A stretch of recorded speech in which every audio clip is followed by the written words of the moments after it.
Буданов сегодня вообще нарыл вот эту вот японочку. Японочку нарыл Буданов. Зачем? Чтоб поблагодарить. Украину слышат и поддерживают во всем мире. Часто там, где даже неожиданно. Значит, перед серьезным боем за чемпионский пояс по версии OPBF японская боксерка Наная Ямака вышла на церемонию взвешивания с украинской символикой. Сине-желтые колоски из сердца в форме. Это открытый жест солидарности, который видят миллионы людей в Азиатско-Тихоокеанском регионе, во всем мире, заявил Буданов и поблагодарил за позицию. Мне нравится формулировка. За четкую позицию. Четкая девчина, Ямака, с четкой позицией. Мы благодарны каждому государству, каждой институции и каждому человеку, который не дает миру забыть о нашей борьбе. Спасибо, Нанае, за позицию и желаю спортивных побед. Спасибо Японии за неизменную дипломатическую поддержку Украины и надежное партнерство. Каким боком к Нанае Буданов? Какого он ее благодарит за этот значок? К чему это все? Но позитивный же, позитивный номер, позитивный повод. А вот Ким, например, выходит и говорит: слушайте, у меня в Николаевской области война, вот это, но у меня 60 программ действует. Социальных. У меня бабушки и дедушки сидят вот это и комп'ютер изучають, тикають мишкою по чату GPT. Щодо програм, які наразі діють для деяких категорій населення, зокрема от підтримка вразливих категорій, знаємо, що на Миколаївщині активно розвивають програми для людей старшого віку, для ВПО, для людей з інвалідністю. Можемо більше деталей надати щодо того, на якому етапі зараз ці програми, наскільки люди долучені до того і обізнані, що ці програми вже працюють? Знаєте, про це можна годинами казати, говорити, але у нас діють більше 60 таких флагманських програм соціальних в області. Значит, смотрите, часами. Я об этом могу говорить часами, но у нас больше 60 флагманских. Ну, то есть еще всякие мелкие, но такие флагманські, їх от 60. І давайте наведу приклади, які мені подобаються. Там, наприклад, у нас там працюють в 24 громадах 40 закладів, які дають освіту третього віку, так сказано, тобто літнім людям. Я відвідував ці уроки, скажімо так, це, ну, те, що прикольно, це... Не то, щоб прикольно. Дуже респектабельно, тому що бабусі, дідусі вчаться працювати з штучним інтелектом, з соціальними мережами, прям їх навчають цим користуватися. Їм дуже цікаво. Тобто я пишаюся тим, що літні люди зараз намагаються вивчити і бути сучасними і вивчають технології, які, якщо чесно, деякі наші молоде покоління не вивчають, хоча їм це легше дається. Просто соціальна адаптація, центр життєстійкості, це ВПО, там, ну, ми були, там, Ну, вот смотрите, лежит, изучила искусственный интеллект и легла. Наприклад, один центр, там 100 людей, да? Там, вони шиють, вони готують, вони ремонтують одяг для інших, роздають безкоштовно. То есть, смотрите, они же подбирают вот этот видеоряд, там, да, ну, типа вот переселенки, старенькие бабушки. Ну, прям очень все соответствует. У них там такий соціум, де вони живуть своїм життям новим. Тобто ці центри створюються для того, щоб люди відчували себе як вдома, щоб їм було чим займатися. Я там був. Вони щасливі, вони посміхаються, в них очі горять, а їм чим займатися, і вони приносять користь. І тобто ми там мобільний... Кот в шоке. Глаза перепуганные, голодные, кормят редко, но искусственным интеллектом питаются. Соціальні служби, там, соціальна послуга там притулку, догляд за дітьми, тобто мобільне таксі, безкоштовно це все. Возять людей з інвалідністю, це дуже популярна послуга, вона там на 2 тижні розписана. Ми не додаємо машин лише тому, що це приблизний баланс попиту і пропозиції, і люди цим користуються. Люди починають... Значит, на 2 недели расписано, но мы не добавляем машин, потому что это баланс. Ну, то раз в 2 недельки можешь куда-то съездить, человек с ограниченными физическими возможностями. Слушайте, Николаев прям маленькая Швейцария. Так вот смотришь, смотрите, какие все богатые, какие все счастливые старики. довіряти, скажімо так, владі, те, що ми дійсно про них дбаємо, і це все працює. І вони зараз шукають ці послуги. Ми Ой, как это как из пластиковой мисочки кормят их, представляете? збільшили кількість снапів там, в десятки разів по послуг. І зараз бабусі звикли, вибачте, що я так кажу про літніх людей, вони звикли, що в своїй громаді вони отримують ці набори послуг і не треба нікуди їхати.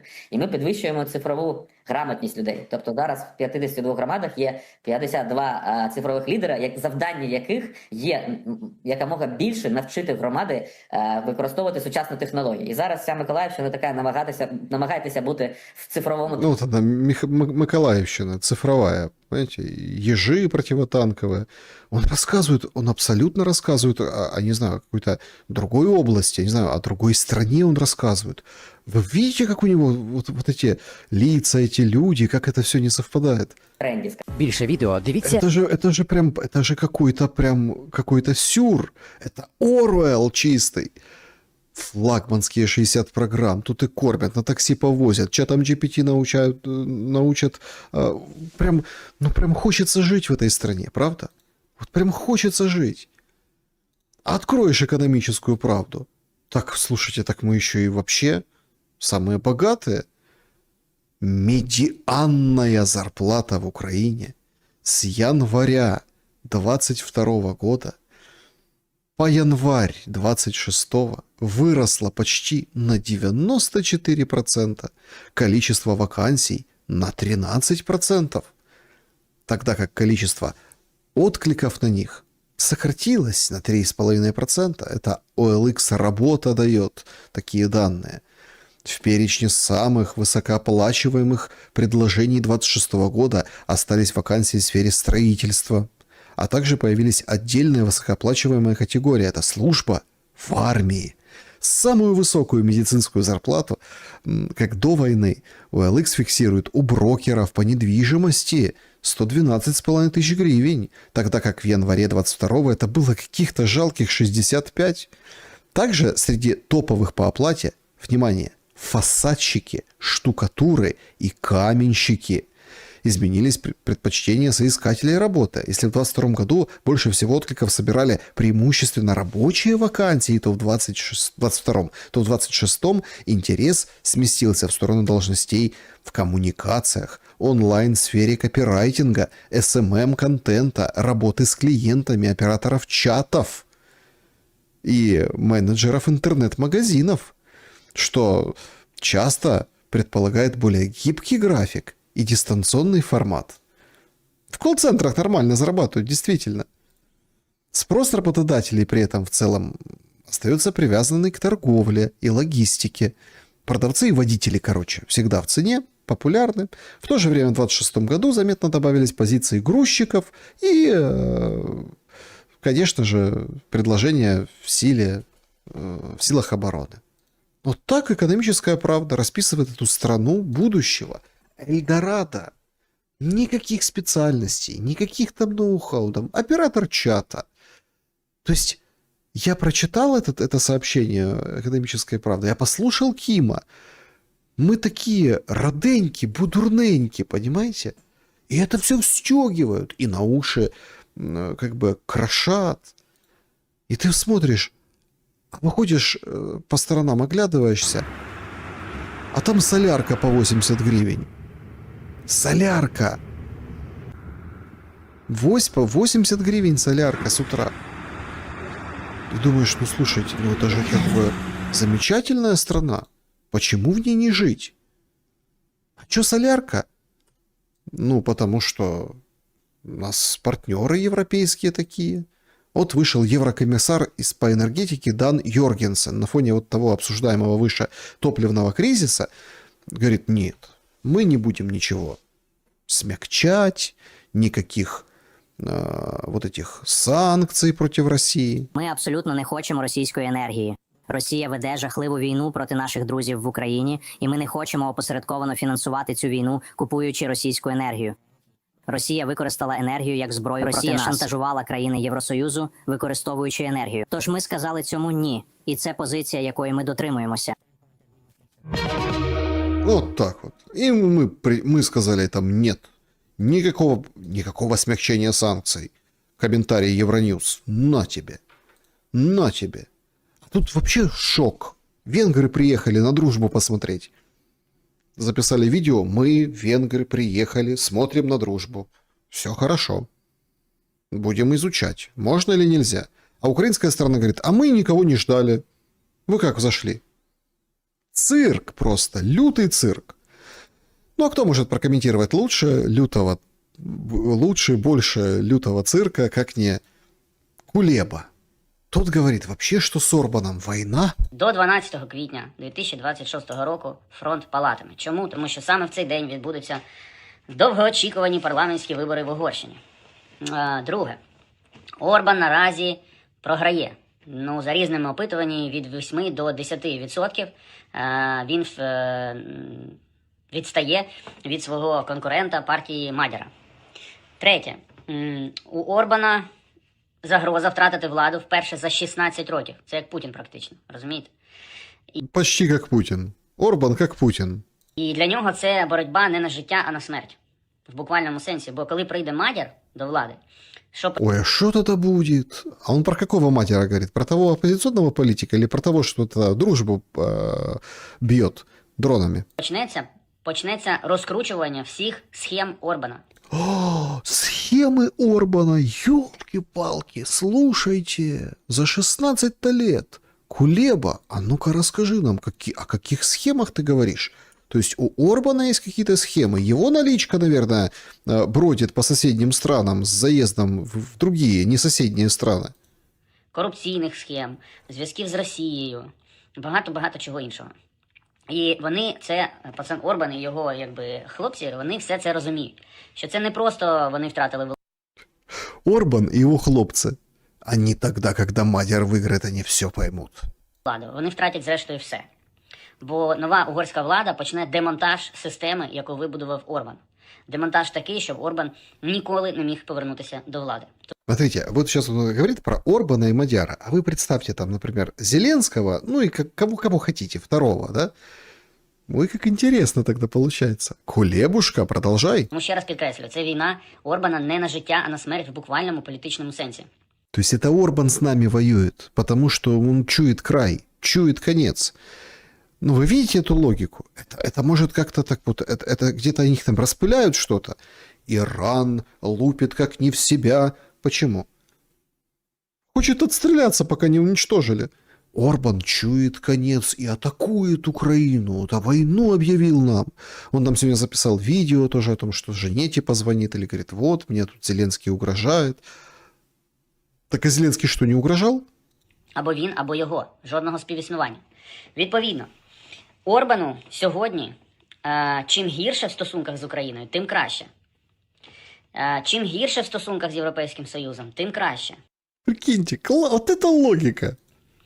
І бо це його стратегія. Він всі вибори будує на тому, що він воює з двома ворогами – злобними єврокомісарами і злобними українцями. А його ставка, його обіцянка угорському народу – це безпека, яку він досягне, безпека і процвітання, яких він досягне за рахунок дружніх стосунків з Трампом і, вгадайте ким, правильно, з Путіним. Ну, нормальный план.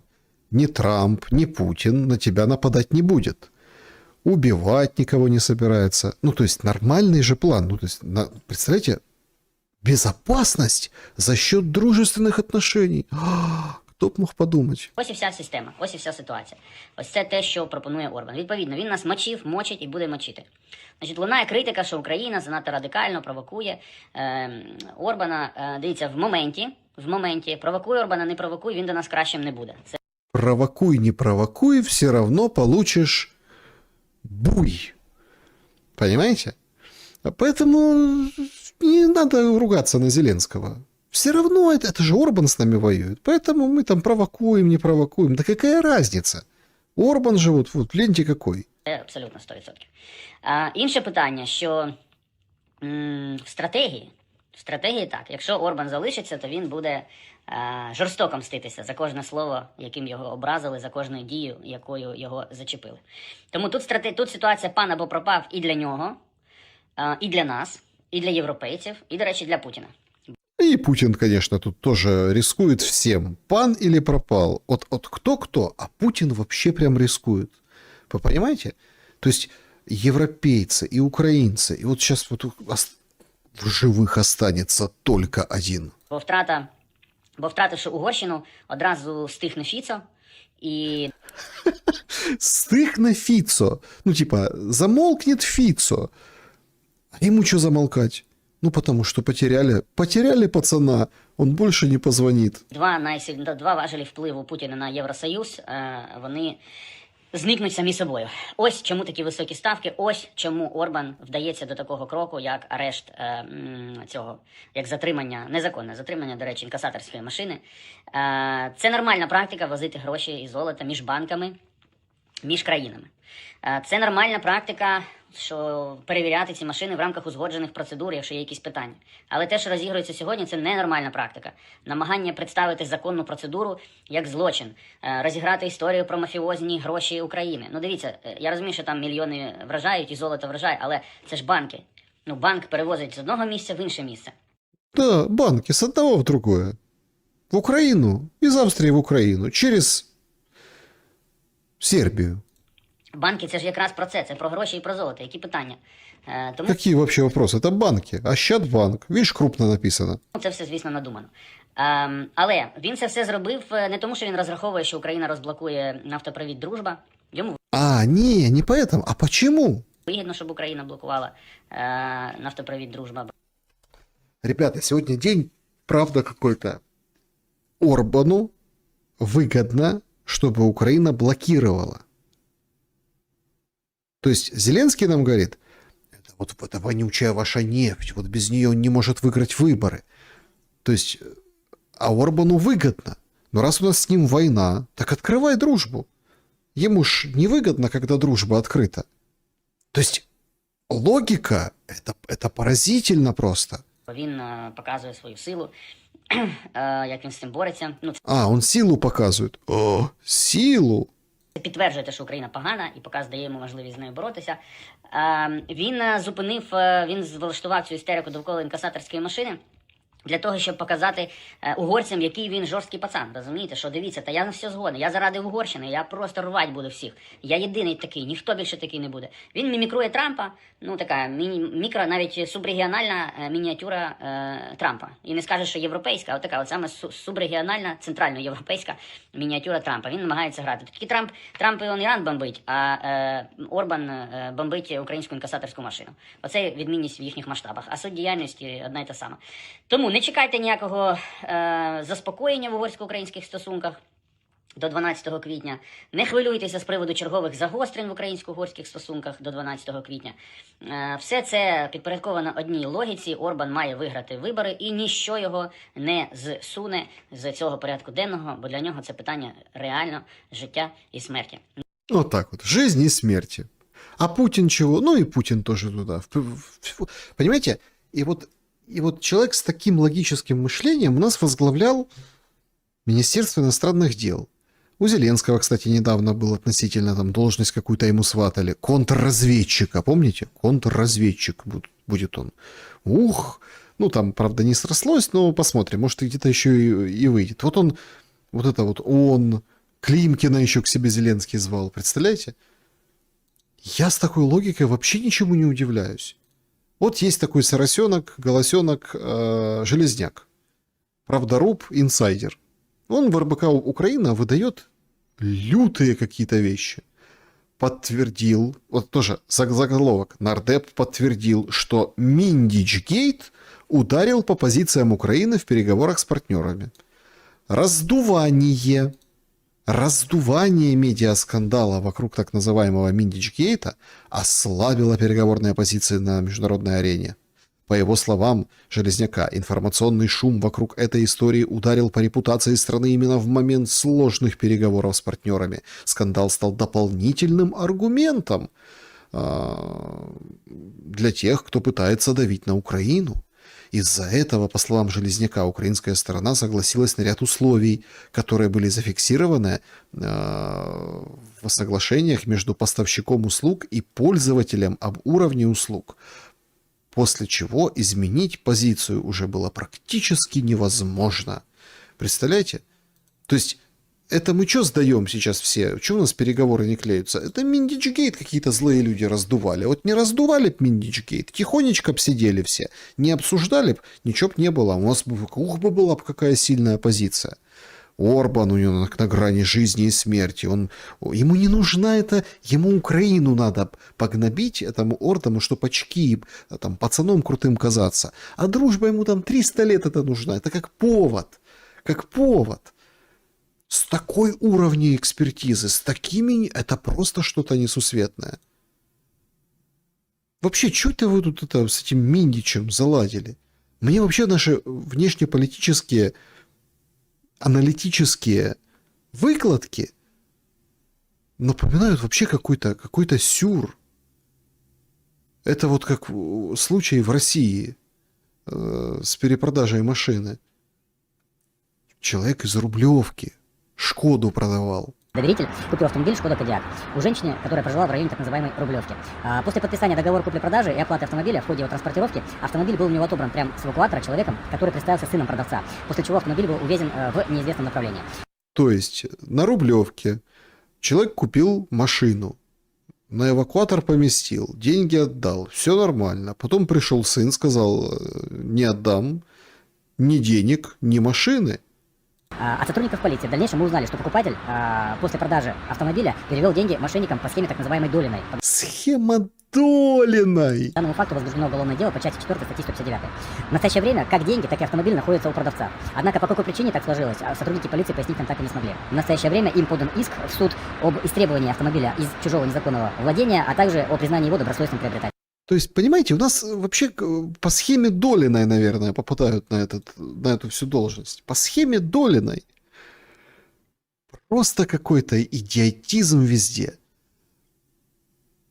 Как они там оказываются с такими познаниями, с таким визией, и они это выдают как, нечто, какой-то такой лютый инсайт, как большие специалисты, люди же с министерскими должностями. А их спутницы тоже в прошлом, мужчина-заменителями Греция, помните, предлагали? Все высокого полета элиты, высочайшего полета. Слушайте, нас, наверное, какие-то мошенники украинцев разыгрывают между собой. Какие-то мошенники. Дружба не нужна на фоне вот этого кризиса топливного, роста цен и всего прочего. А ему... То есть, смотрите, он поехал в Москву, а это же репутационно, но тем не менее, Сиярта поехал в Москву. Приехал, значит, договорился, что цена будет такая же. Конечно, не надо открывать, не нужна ему по той же старой цене нефть Орбану. Придумали тоже. Это он Украине просто хочет насолить и за счет Украины выборы выиграть. Просто какой-то сюр. Но есть и то, что порадовало. Сегодня это массовый флешмоб ответов разного рода пользователей соцсетей со скринами Гороховскому. Закрыл счет в Монобанке. Значит, по ним это не ударит, но я перед собой честен, пишет пользователь. Сам факт, что SEO может слить данные клиентки и натравить на нее людей, это дно. И по-настоящему пугает то, как общество это поддержало. Эмпатия тупо отмерла. Люди готовы разорвать любого по команде ФАС. Пока Монобанк в PDF закрытие, так сказать, счета. Посоветуйте, пожалуйста, какой-нибудь продуманный онлайн-банкинг на замену Моно. У меня там старый 3 банка, OTP, Укрсиб и Диабанк. Стоит кому-то вообще из них соваться? Не поддержала. Сейчас все массово закрывают Моно. Я тоже в процессе закрытия счета и карточки. Другой говорит, +1. Пока что закрыл все, кроме счетов ФОП и черной. Завтра поменяю реквизиты в договоре, тоже закрою. Ну вот, пожалуйста, скрины, закрыл счет. То же самое, вечером черную закрою. Надо пару копеек докинуть, чтобы минус закрыть. Ну, это кредитки имеется в виду, вот эти черные. Комбо, то есть закрыл человек, все. Закрывают. Закрывают и правильно делают. Правильно. Потому что, ну, хоть в чем-то, хоть что-то их объединило. Сербский флаг их объединил.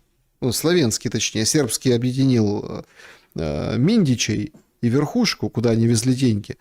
А славянский флаг объединил, получается, вот этих украинцев, которые наконец-то хоть что-то смогли сказать. Хоть в сторону просто элементарного слива данных, травли этой. Поможет? Думаю, нет. Но хоть какой-то пример, хоть чего-то хорошего. Но я не видел, кстати, в средствах массовой информации, мы же в прямом эфире, что Гороховский извинился или сказал, давайте, девочки, поможем, кину денежек ей на счет. Ну, правильно, это же не Молстрой какой-нибудь или какой-нибудь там благодетель из Ютуба и соцсетей. Это исключительно падла, которая просто обычного человека выставляет дерьмом, ни за что не разобравшись. Ну, еще одна новость сегодняшнего дня. Сегодня сообщили, что детей в обязательном порядке с детского сада будут учить английскому языку. Победа! Ну и деньги я тоже предлагаю. Английские. Вместо исторических личностей, включая знаменитого Черчилля, с которым сравнивали Зеленского, там Джейна Остина, художника Тернера, дешифровщика Второй мировой войны Алана Тьюринга. На банкнотах теперь будут печатать ежей, барсуков и других животных, которые обитают в Великобритании. За животных проголосовало просто большинство опрошенных, поэтому это все будет не сразу, там, с годами, постепенно. Но Черчилля даже на деньгах не будет. Скандал на самом деле жуткий. Уже и Британия отказывается от своей истории, своих исторических личностей. Почему? Ну, потому что там другие люди уже, с другой историей. Как шутит Илон Маск, с исламскими корнями теперь Британия. Да, друзья, всем большое спасибо, что проголосовали. Спасибо, кстати, за поддержку. Спасибо, что становитесь спонсорами. Да, спасибо за то, что ставите лайки. Не забудьте, кстати, поставить лайк. Очень благодарен за то, что пошумели мы с вами. Давайте быстренько пройдемся по кое-каким вопросам. Понимаю, что время позднее, позже начали сегодня, но тем не менее. Так. Так.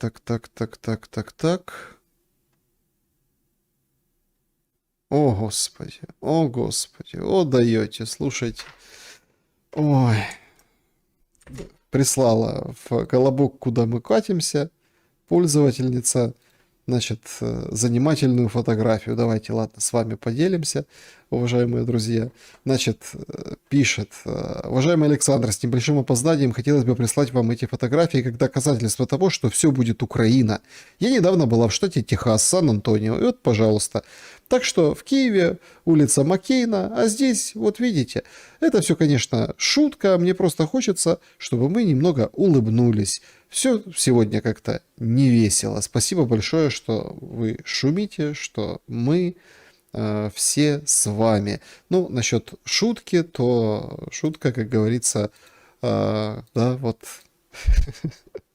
шутка удалась. Безусловно, удалась. Спасибо, Оксана, за то, что отправили это в колобок, куда мы катимся. Техас катится туда же. Проезд Бандеры.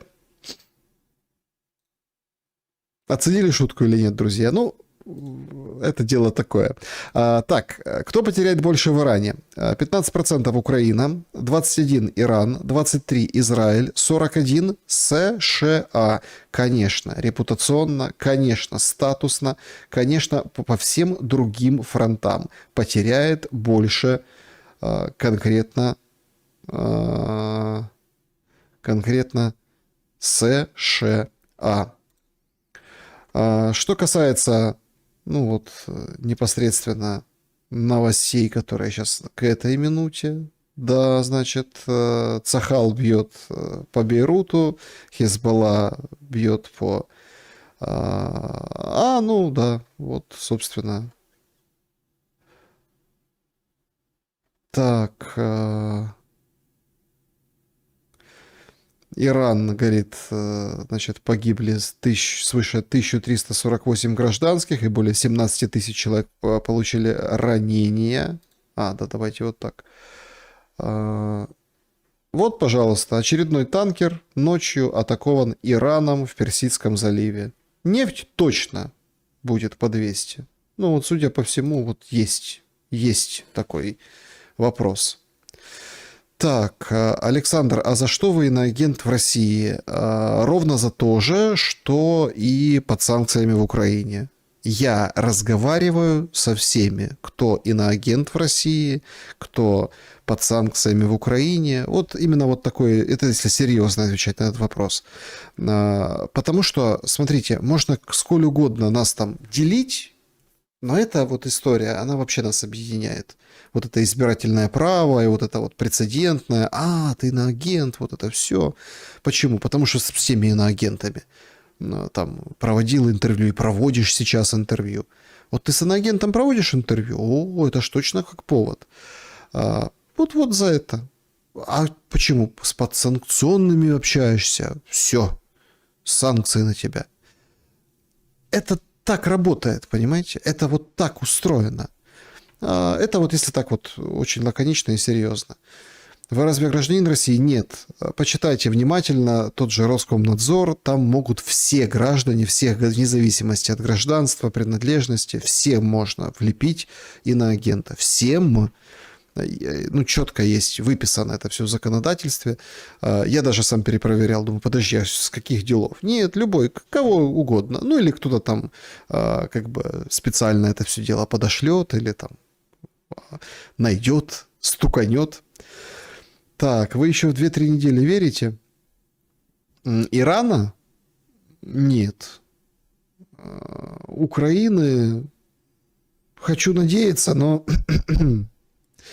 Так, иноагент по принципу финансирования, а не по тематике. Смотрите, принципы финансирования, ну тут же как это объяснили, там YouTube, да, значит, иноагент, у многих так. Но мое финансирование, как не гражданина России, Россию вообще не касается. Никаким боком. Но они вот берут на себя вот это право. Так, ты меня из-за Семченко игноришь. Не понимаю, напишите, что вы имеете в виду. Еще раз. Семченко игноришь, меня какой-то пользователь пишет. Так, светите, грейте людей, добротом, светом почаще. Спасибо вам большое. Вокруг шум, пусть так не кипишу, все ништяк, это да. У нас Собчак беседует с иноагентами. Ну да, есть такое. Значит... Александр, где Степан Димура? Развивает свой канал. Ну, как бы занимается собой. Смотрите, вот это все там пишут всякую ерунду. Каналы, ютубы, поссорились, там еще что-то. Нет этого всего, нет. Просто взяли, творческую паузу. Причем все очень необъективно. Тем более это так вот совпало с замечательной кампанией против меня среди какого-то непонятного количества. Мне... Честно признаюсь, без обид, я не говорю хорошие, плохие, малоизвестные лично для меня люди, которые там что-то в мой адрес открывали рот. Я даже отвечать на это не хочу, потому что я не знаю, кто это.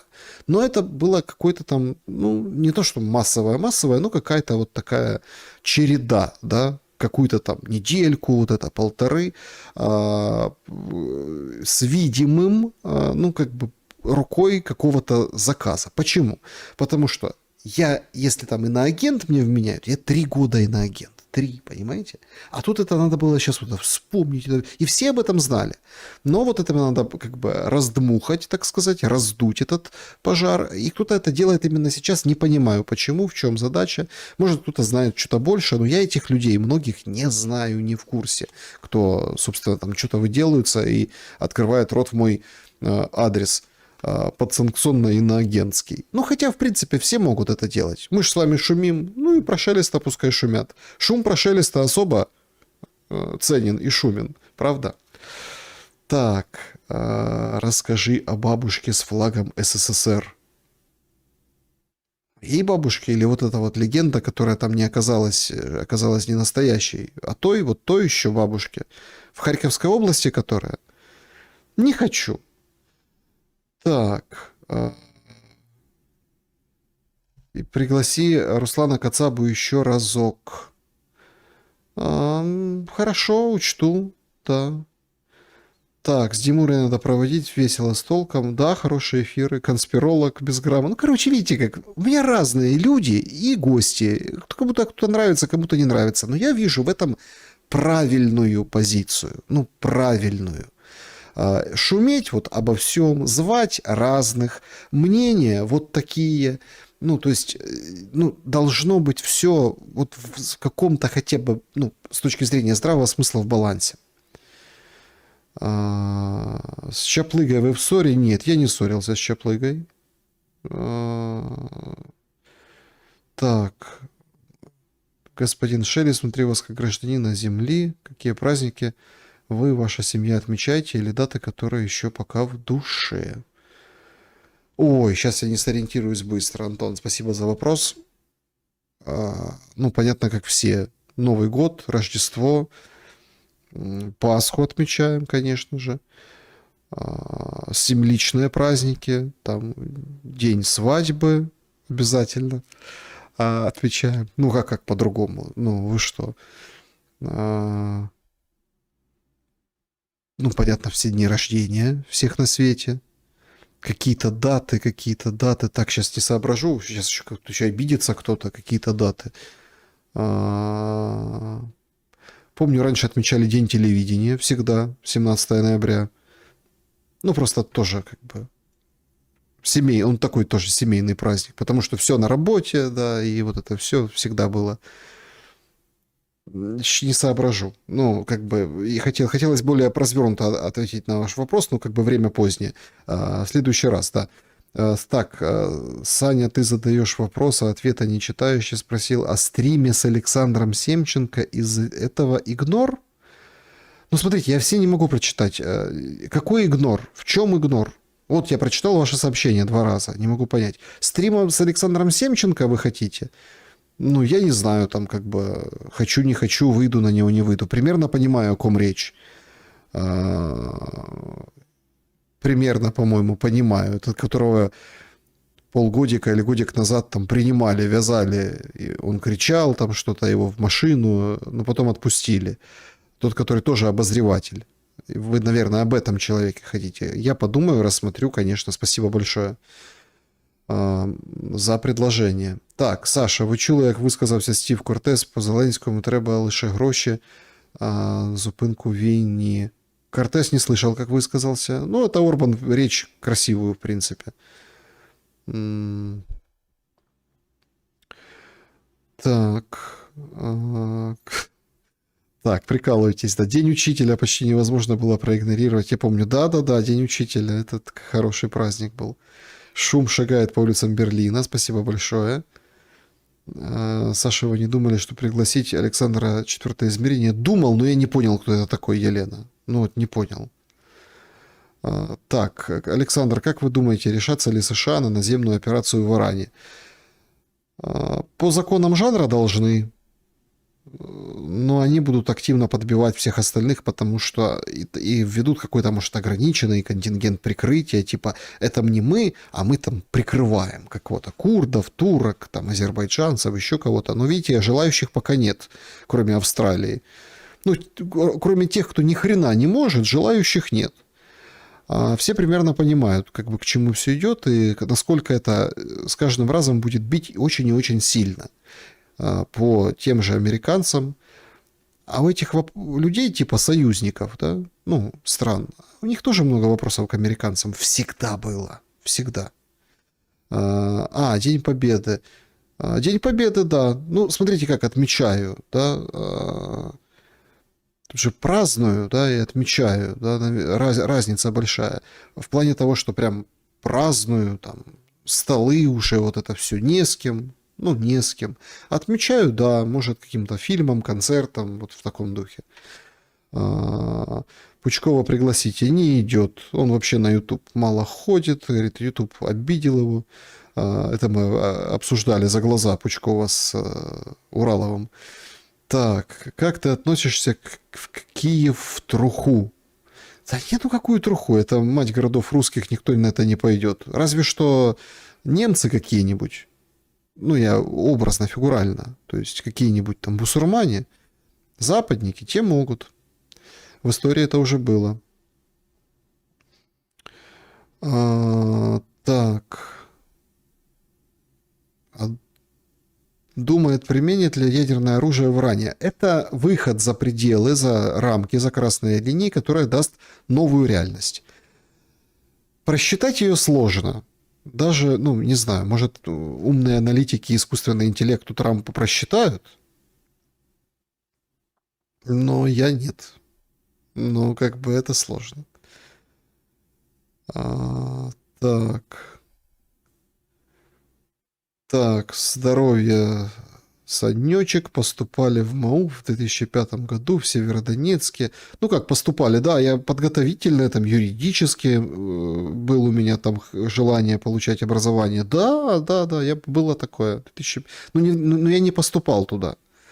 Не поступал, я уже поступал в Луганске. Готовились.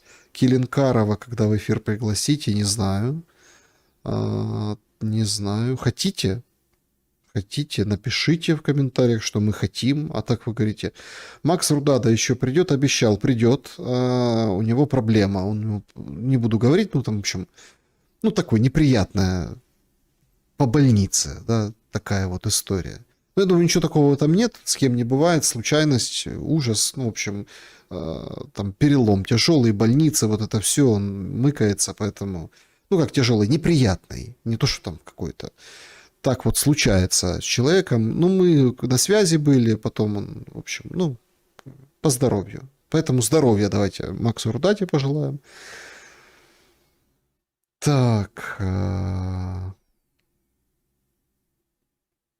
Хотим стрим с Панасенковым, бабой Жопой и профессором Соловьем.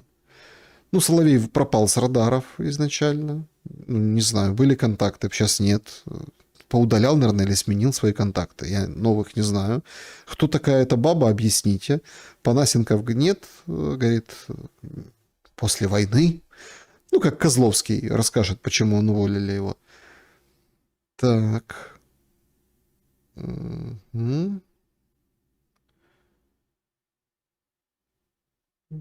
Так. Джо Рогана, пожалуйста. Да, спасибо большое. Показали сегодня Джо Рогана. Значит, так, ну, я понял, вопросов как бы нет, да. Как написать длинный вопрос? Он очень важный, короче, не получается. Предложка. Предложка в Телеграме есть, электронка имеется в виду. Александр, пригласите, пожалуйста, Владимира Панчака. Ребята, как бы стол заказов русского радио закончен. Александр, с Дианой Панченко, последний отвечу, и все. Смотрите, с Дианой Панченко есть условия, мы все соблюдаем. В первый день бегства Зеленского у нас стрим. Все. Это я просто напоминаю. Я думаю, что понятно, что там у нее новые обстоятельства, а теперь, ну, как бы она мама, да, то есть она как бы... Но я думаю, что эти обстоятельства не помешают вот это все-таки... Мы договаривались просто до этого, да, вот, и эта договоренность в силе. До сих пор, я уверен, ничего не помешает. Первый день, ну, максимум второй, после бегства Зеленского из страны мы запишем... Вопросы есть. Homeland посмотрел? Нет, не посмотрел. Так, давай больше про Израиль, про сатанистов, коалицию Эпштейна, планы, тактику Китая. Так, спасибо большое за сегодняшний. Когда откроют границы? Ну, смотря как поменяется власть. Вы понимаете, что власть может поменяться так, что границы откроются, потому что с них сбегут с границ. Может и так поменяться власть. Вообще все может. Вот сегодня тоже так краешком касались этого момента. Смотрите, Трамп уничтожает Хаменеи. Расчет на что? На дезорганизацию, что придут какие-то новые, бунтовщики какие-то будут, и они сменят. Не получилось. Я задавал вопрос, а если Нетаньяху, ну вот эта вся история, что Скотт Риттер рассказывал, там вот это все, типа правда, его нет с нами уже Нетаньяху, сохранит управляемость Израиля под обстрелами Ирана? Да, ну, наверное, какую-то сохранит, какое-то время тоже.